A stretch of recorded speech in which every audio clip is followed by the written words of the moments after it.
This is my ganyan.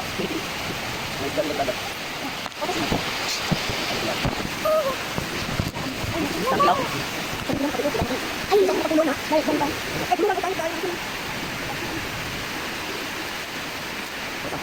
Hindi ko na yung seahorse.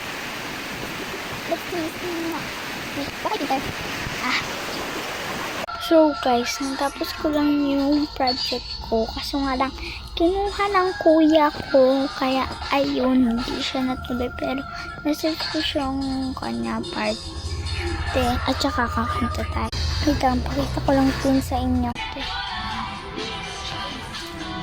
Ganyan. Ocean habitat siya. Pangalan ko kasi, Samantha. Simple. Ganyan siya. Diba? Ganda.